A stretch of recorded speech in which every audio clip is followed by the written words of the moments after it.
जय हिंद साथियों, मैं सौरभ शर्मा आप सभी का स्वागत करता हूं। आशा करता हूं कि आप सब एकदम अच्छे, एकदम शानदार होंगे। साथियों, जैसा कि आप सब जानते हैं, एसएससी जीडी 2025 के लिए जो कमांडर पर कमांडर सीरीज चल रही है, हिंदी और जीएस की। आपने देख भी लिया होगा कि हिंदी की क्लासेज हमारी जो है 7 हो चुकी हैं और उसी को देखते हुए आज हमने जीएस की भी क्लासेस शुरू करने का फैसला किया है। और जीएस में हम सबसे पहले आपको जीएस की स्ट्रेटेजी मैंने आपको बता चुका हूँ एक वीडियो में। और साथियों, मैं आज बात करूँ तो स्टैटिक जीके की जो हमारी क्लासेज है वो शुरू हो रही हैं और उन्हें ही हम आज यहाँ से अच्छे से कर रहे होंगे।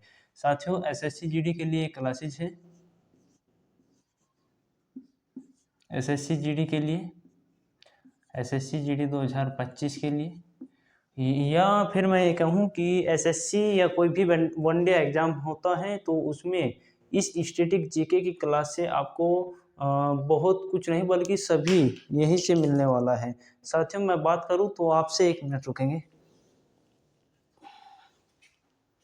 मैं बात करूँ तो कोई भी वनडे एग्ज़ाम हो या फिर कोई भी आपका एग्ज़ाम है तो उसके लिए आप इस क्लास को ले सकते हैं। ये क्लास उसके लिए पूरी तरह से श्योर है, क्योंकि इस क्लास में स्टैटिक जीके का जो मैं पढ़ाने वाला हूँ वो हर एक एग्ज़ाम में मिलता है।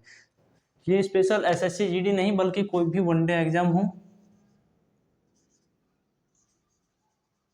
वनडे एग्ज़ाम, ठीक है, कोई भी वनडे एग्ज़ाम हो, एसएससी जीडी स्पेशल है ये। क्योंकि एसएससी जीडी की ही हम यहाँ पर तैयारी करा रहे हैं। तो देखा जाए तो आज हम जो है स्टैटिक जीके की हम पहली क्लास कराएंगे यहाँ से। स्टैटिक जीके की आज हम पहली क्लास कराएंगे और उस पहली क्लास में आज हम पढ़ाएंगे आपको नोबेल पुरस्कार। ठीक है, नोबेल पुरस्कार के बारे में आज हम आपको सब कुछ बताएंगे। आखिरकार नोबेल पुरस्कार की स्थापना कब हुई, वो कौन सा महान वैज्ञानिक था जिनके नाम पर इसकी स्थापना की गई, स्थापना कब हुई, उन्होंने आखिर ऐसा क्या किया कि इसकी स्थापना करनी पड़ी नोबेल पुरस्कार की, सबसे पहले नोबेल प्राइज किसे मिला, कितने क्षेत्रों में दिया जाता है, इन सभी की चर्चा मैं आज इस वीडियो में करने वाला हूं। तो देखेंगे सारे साथी, एक बार हम पढ़ेंगे नोबेल पुरस्कार, नोबेल पुरस्कार,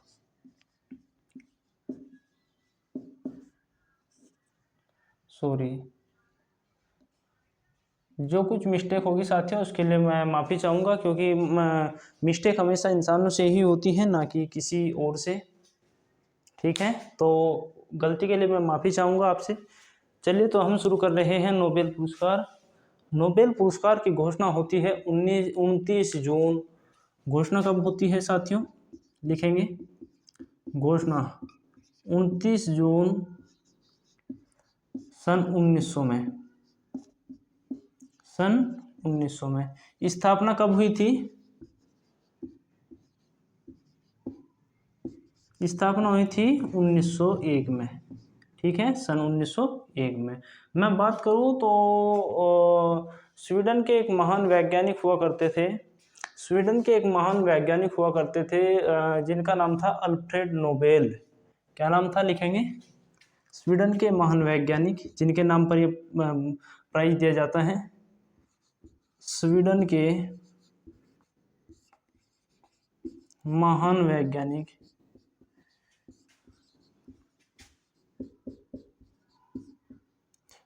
वैज्ञानिक अल्फ्रेड नोबेल,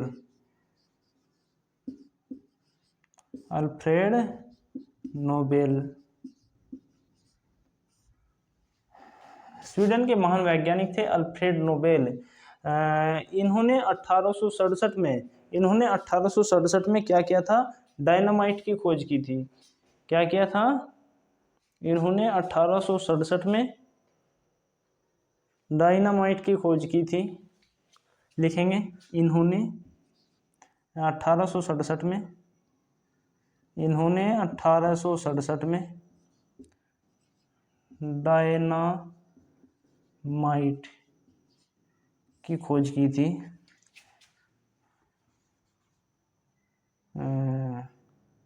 डायनामाइट का आविष्कार लिखेंगे साथ ही, आविष्कार किया। खोज में और आविष्कार में अंतर होता है साथी, ठीक है, समझेंगे इसको भी। इन्होंने 1867 में डायनामाइट के आविष्कार किया। ये डायनामाइट पुराने समय में चट्टानों को, पहाड़ों को तोड़ने में काम में लिया जाता था, ठीक है। तो मैं बात करूं आज आपसे, तो ये जो अल्फ्रेड नोबेल है, इनका जन्म कब हुआ था? यदि क्वेश्चन पूछा जाए कि स्वीडन के महान वैज्ञानिक अल्फ्रेड नोबेल का जन्म कब हुआ था, तो लिखेंगे सारे साथी 1833 में। कब? 1833 में, 1833 में। और इनकी मृत्यु कब हुई थी? इनकी मृत्यु कब हुई थी? मृत्यु लिखेंगे 1896 में। मृत्यु कब हुई थी? 1896 में, ठीक है। अब आगे देखेंगे हम, आगे देखेंगे और आगे लिखेंगे, आगे लिखेंगे जो नोबेल प्राइज है, नोबेल पुरस्कार, नोबेल पुरस्कार शुरुआत में 5 क्षेत्रों में दिया जाता था। शुरुआत में 5 क्षेत्रों में, 5 क्षेत्रों में दिया जाता था, ठीक है, लिखेंगे। वे 5 क्षेत्र कौन कौन से हैं जिनमें इनकी शुरुआत हुई थी? जब ये 1900 में स्थापित किए गए और 1901 में दिया गया था। रेड क्रॉस के जो कि फाउंडर थे उन्हें दिया गया था सबसे पहला। और मैं बात करूं यदि उनका उन्हें दिया गया था, और ये 5 क्षेत्रों में दिए जाते थे शुरुआत में 1901 में। तो जो रेड क्रॉस के फाउंडर थे हेनरी ड्यूनेट और फ्रेडरिक पैसिको, इन दोनों को 1901 में मिला था, ठीक है। तो लिखेंगे यहाँ पर शुरुआत में 5 क्षेत्रों में दिया जाता था। वे 5 क्षेत्र कौन कौन से थे, लिखेंगे। पहला था साहित्य, साहित्य, शांति, चिकित्सा,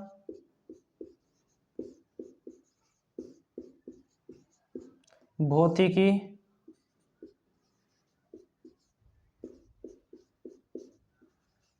भौतिकी, और 5वां था साहित्य, शांति, चिकित्सा, भौतिकी, और 5वां था साथियों साहित्य, चिकित्सा, शांति, भौतिकी हो गया। और जो 5वां था हमारा, वो दिया जाता था रसायन के क्षेत्र में, ठीक है। 5वां था रसायन के क्षेत्र में।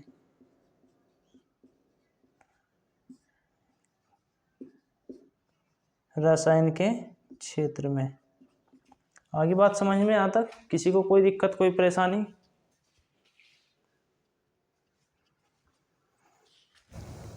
आगे देखेंगे, आगे देखेंगे। और यदि क्वेश्चन पूछा जाए कि वर्तमान में इसे रब कर दूं भाई, मेरे सारे अच्छे साथी जानते भी होंगे कि वर्तमान में जो नोबेल प्राइज है वो कितने क्षेत्रों में दिया जाता है। कितने क्षेत्रों में दिया जाता है साथियों? एक बार अपने माइंड में उस इमेजिंग या उस पेज को पलटेंगे जो उनसे हमने पहले कभी पढ़ा होगा, और जिस साथी ने नहीं पढ़ा है उसे मैं अभी लिखवा रहा हूँ। वर्तमान में 6 क्षेत्रों में दिया जाता है।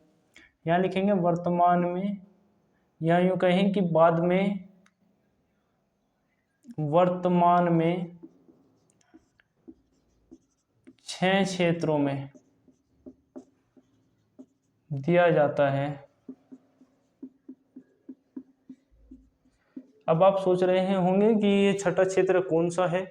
साथी, छठा क्षेत्र था अर्थशास्त्र का। बात है 1967 की, बात है 1967 की, जब अर्थशास्त्र में नोबेल प्राइज देने की घोषणा की गई। 1968 की बात है जब उसे स्थापित किया गया था, और बात है 1969 की, जब उसे पहली बार 1969 में अर्थशास्त्र के क्षेत्र में नोबेल प्राइज दिया गया था। और साथ ही मैं बात करूं आपसे कि 1969 में दिया गया था, और उसके बाद इसे जो है स्वेरिजेस रिस्क बैंक द्वारा, किसके द्वारा, ये नोबेल फाउंडेशन द्वारा नहीं, ओ सॉरी, एक हम बीच में एक लाइन भूल गए हैं, जो अभी हमने लिखे हैं 5 क्षेत्रों में, उनके आगे लिख लेंगे या उनके नीचे लिख लेंगे, उसे नोबेल फाउंडेशन द्वारा दिया जाता है, नोबेल फाउंडेशन द्वारा दिया जाता है, ठीक है, उसमें लिख लेंगे नोबेल फाउंडेशन द्वारा दिया जाता है। और जो ये है छठा क्षेत्र है अर्थशास्त्र का, यहाँ लिखेंगे छठा क्षेत्र कौन सा है,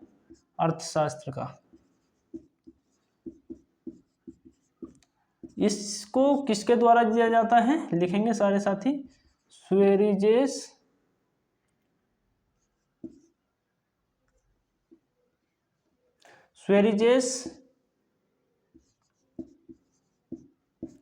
रिस्क बैंक द्वारा,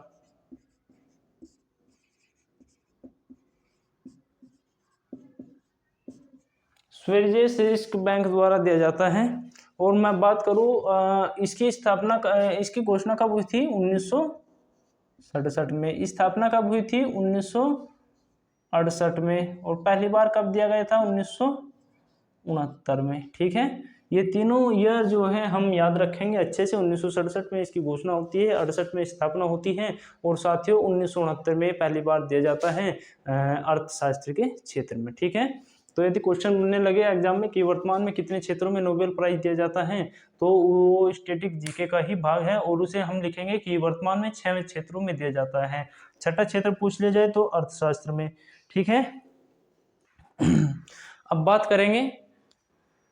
अब साथी बात करेंगे हम कि इसकी घोषणा कब होती है, और कहाँ इसकी घोषणा होती है, और कहाँ ये दिए जाते हैं, कब दिए जाते हैं, कब इसकी घोषणा होती है, इन सभी को पढ़ेंगे आगे, ठीक है। ये लिख लिया होगा, यहाँ तक नोट कर लिया होगा, इसे रब कर दूं। चलिए तो आगे लिखेंगे हम।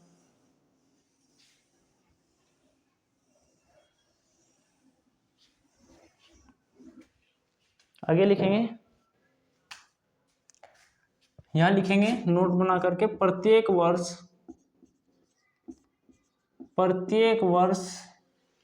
अक्टूबर में इसकी घोषणा होती है।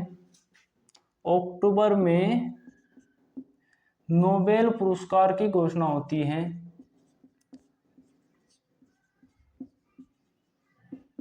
नोबेल पुरस्कार की घोषणा होती है, ठीक है। प्रत्येक वर्ष अक्टूबर में नोबेल पुरस्कार की घोषणा होती है। घोषणा कहाँ पर होती है साथी, घोषणा होती है कहाँ पर, घोषणा कहाँ पर होती है, यहाँ लिखेंगे नोट बना करके। घोषणा होती है ओस्लो में, ठीक है। ओस्लो में घोषणा होती है, ओस्लो में ही इसकी घोषणा होती है। ओस्लो जो है वो नॉर्वे की राजधानी है। नॉर्वे की राजधानी है ओस्लो, लिखेंगे नॉर्वे की राजधानी, नॉर्वे की राजधानी, नॉर्वे की राजधानी क्या है, ओस्लो। नॉर्वे की राजधानी ओस्लो में घोषणा होती है, ओस्लो में घोषणा होती है।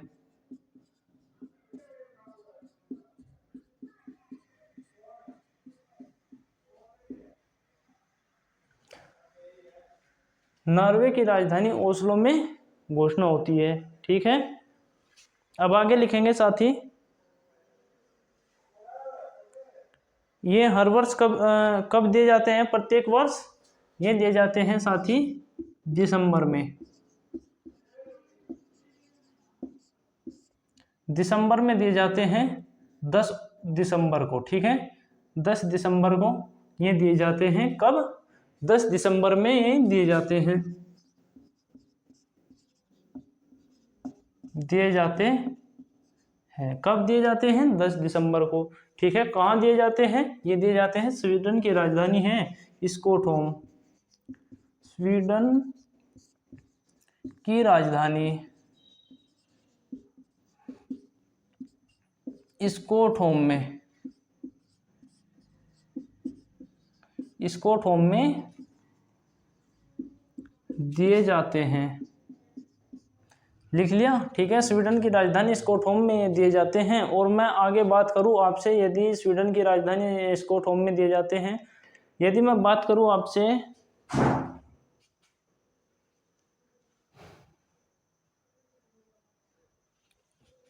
यदि क्वेश्चन एग्जाम में बनता है कि किस पुरस्कार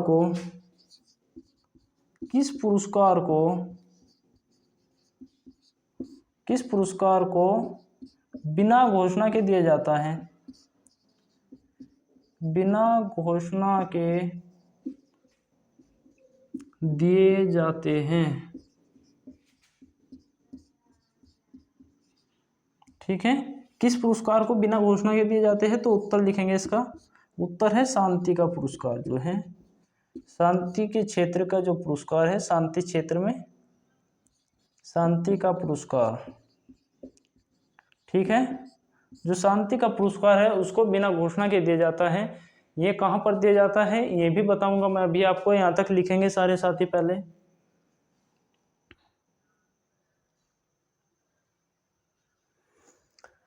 शांति का जो पुरस्कार है साथी, ये दिया जाता है नॉर्वे की राजधानी ओस्लो में। शांति का पुरस्कार ओस्लो में दिया जाता है, ओस्लो में। ओस्लो कहाँ की राजधानी बताई मैंने अभी? नॉर्वे की राजधानी। ये रही नॉर्वे की राजधानी ओस्लो में दिया जाता है, ठीक है। ओस्लो में दिया जाता है, ठीक है। शांति का पुरस्कार कहाँ दिया जाता है? ओस्लो में दिया जाता है। ये किसके द्वारा? नॉर्वेजियन फाउंडेशन द्वारा। नॉर्वेजियन फाउंडेशन मतलब नॉर्वे की संसद के द्वारा, ठीक है। नॉर्वे की संसद द्वारा। नॉर्वे की संसद का क्या नाम है? स्टोर्टिंग, ठीक है। ये नॉर्वे की संसद द्वारा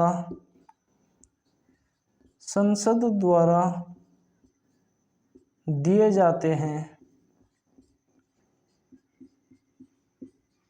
क्या नाम है नॉर्वे की संसद का?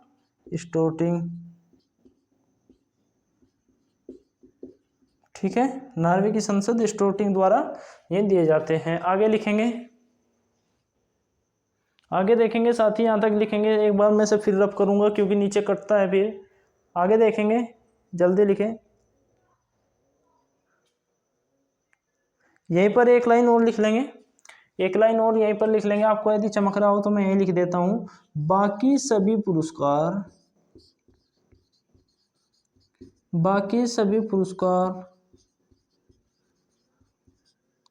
कहाँ दिए जाते हैं? बाकी सभी पुरस्कार स्वीडन की राजधानी स्टॉकहोम में दिए जाते हैं। आगे लिख लेंगे, स्वीडन की राजधानी स्टॉकहोम में दिए जाते हैं। हमें एक बात ध्यान रखनी है यहाँ से साथी, जो शांति का पुरस्कार है, शांति का पुरस्कार बिना घोषणा के दिया जाता है। और ये कहाँ पर दिया जाता है? ओस्लो में, जो कि नॉर्वे की राजधानी है। नॉर्वेजियन फाउंडेशन द्वारा दिया जाता है। नॉर्वे की संसद है स्टोर्टिंग, उसके द्वारा ये शांति का पुरस्कार है, ये दिया जाता है बिना घोषणा के। यदि क्वेश्चन पूछा जाता है कि शांति का जो पुरस्कार है उसको कहाँ दिया जाता है, या क्वेश्चन पूछ ले जाए कि कौन सा पुरस्कार है नोबेल जो बिना घोषणा के दिया जाता है, तो वो है शांति का पुरस्कार, ठीक है। आगे देखेंगे और लिखेंगे। यहां तक लिख लिया होगा, इसे रब कर दूं।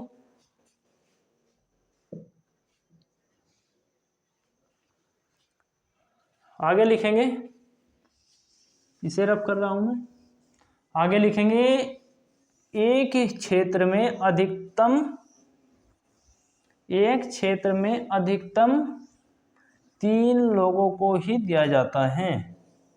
एक क्षेत्र में अधिकतम 3 लोगों को ही दिया जाता है। एक क्षेत्र में लिखेंगे, एक क्षेत्र में अधिकतम 3 लोगों को ही दिया जाता है।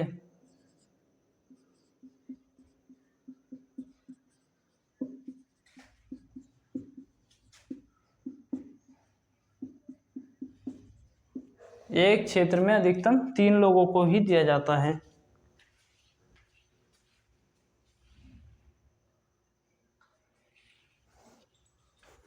आगे लिखेंगे 1974 में नोबेल प्राइज जो है मरणोपरांत दिया जाता था, उसको बंद कर दिया गया। 1974 में, या इम्पोर्टेंट क्वेश्चन बन सकता है यहाँ से कि 1974 में क्या मरणोपरांत बंद कर दिया? 1974 में मरणोपरांत बंद कर दिया। ठीक है, 2 व्यक्तियों को ही मरणोपरांत दिया गया है, एक तो 1931 में दिया गया है और एक 1961 में दिया गया है। 1931 में दिया गया है एरी एक्सल को और 1961 में दिया गया है डैग हैमरशोल्ड को।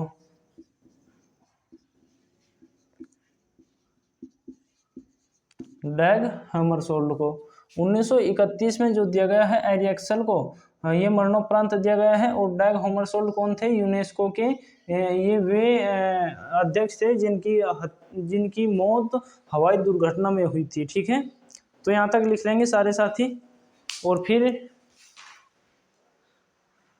आगे हम कराएंगे कल। ठीक है साथियों, तो ये जो 20-25 मिनट की क्लासेज रही हैं आपकी, इसके बारे में आप कमेंट बॉक्स में ज़रूर बताएं, और उम्मीद करता हूं कि आपको ये वीडियो अच्छे से बेहतरीन तरीके से समझ आई होगी। बात करूं तो आगे का हम जो है कल की क्लास में शानदार तरीके से पूरा कर रहे होंगे, और यहाँ तक जिस साथी के समझ में आई है तो कमेंट बॉक्स में ज़रूर बताएं। तो चलिए, अब आपको स्टैटिक जीके के जो क्लासेज हैं वे डेली मिलती रहेगी, और आपका जो वैकेंसी इन्फॉर्मेशन वाला ग्रुप है, आप इस नंबर पर, व्हाट्सएप नंबर पर मेरे जो है मैसेज करें, मैं आपको उसमें ऐड कर दूंगा। ठीक है, वैकेंसी इन्फॉर्मेशन वाले ग्रुप में ऐड होने के लिए आप इस नंबर पर अवश्य ही मुझे मैसेज करें, मैं आपको उसमें ऐड कर दूंगा। ठीक है, तो साथियों चलिए, धन्यवाद, नमस्कार, जय हिंद, जय भारत।